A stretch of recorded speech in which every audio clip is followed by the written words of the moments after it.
Di sebuah lembah subur yang tersembunyi di balik pegunungan megah, hiduplah seorang gadis bernama Paheli. Ia bukan gadis biasa, rambutnya sehitam malam tanpa bintang, dan matanya berkilau seperti dua zamrud yang memantulkan cahaya fajar. Namun, yang paling istimewa dari Paheli adalah kemampuannya berbicara dengan alam. Ia bisa mendengar bisikan angin, memahami lagu sungai, dan merasakan denyut kehidupan di setiap pohon. Sejak kecil, Paheli menghabiskan waktunya di hutan, bermain dengan hewan-hewan dan menari bersama bunga-bunga liar. Para tetua desa percaya bahwa ia adalah anugerah dari roh penjaga lembah. Mereka melihat kebijaksanaan di matanya yang masih muda dan merasakan kedamaian saat ia berada di dekat mereka. Paheli tumbuh menjadi simbol harmoni antara manusia dan alam. Namun, kedamaian lembah itu tidak berlangsung selamanya. Suatu hari, kegelapan mulai merayap dari balik pegunungan. Langit yang biasanya biru cerah berubah menjadi kelabu, dan sungai yang jernih mulai keruh.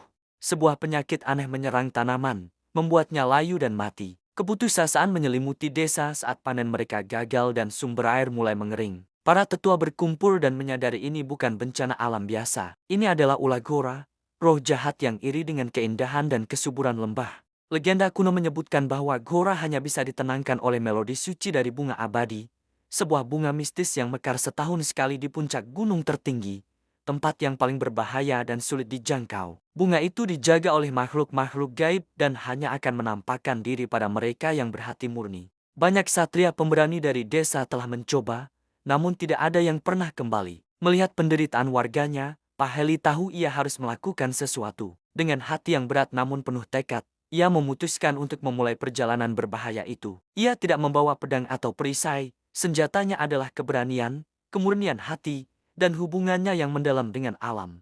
Sebelum pergi, ia memeluk ibunya dan berjanji akan kembali membawa harapan. Perjalanan Paheli penuh dengan rintangan. Ia melintasi hutan lebat yang dipenuhi ilusi dan teka-teki dari para peri hutan. Namun, karena Paheli selalu menghormati mereka, para peri justru menunjukkan jalan yang aman. Ia menyeberangi sungai deras dengan bantuan kura-kura raksasa yang ia selamatkan bertahun-tahun lalu. Setiap langkahnya adalah ujian, namun alam seolah bersekutu untuk melindunginya. Tantangan terberat menantinya di kaki gunung. Seekor griffin agung, penjaga gerbang menuju puncak, menghadangnya. Makhluk itu tidak menyerang, melainkan menguji kebijaksanaan Paheli. Ia bertanya, "Apa kekuatan terbesar di dunia ini?" Tanpa ragu, Paheli menjawab, "Bukan kekuatan untuk menghancurkan, tapi kekuatan untuk menyembuhkan dan memberi kehidupan. Itulah cinta kasih." Terkesan dengan jawabannya, sang griffin menundukkan kepala dan mempersilahkan Paheli melanjutkan perjalanannya. Akhirnya, setelah melewati badai salju dan tebing curam, Paheli tiba di puncak.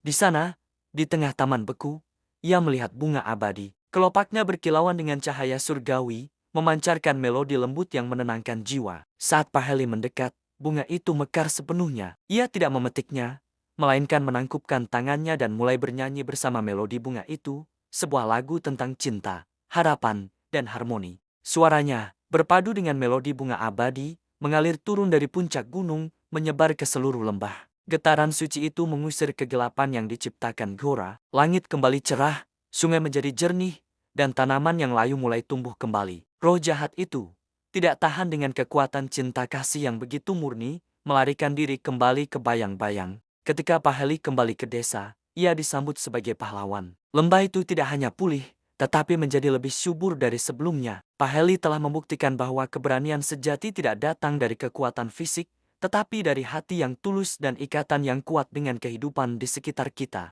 Legenda Paheli terus diceritakan dari generasi ke generasi, sebagai pengingat abadi bahwa bahkan dalam kegelapan terpekat sekalipun, secercah cahaya dari hati yang murni dapat mengembalikan harapan dan menyembuhkan dunia. Kisahnya menjadi lagu pengantar tidur, bisikan di antara pepohonan, dan inspirasi bagi semua orang untuk hidup selaras dengan alam. Terima kasih sudah menonton. Jangan lupa untuk subscribe agar tidak ketinggalan cerita-cerita menakjubkan lainnya. Sampai jumpa.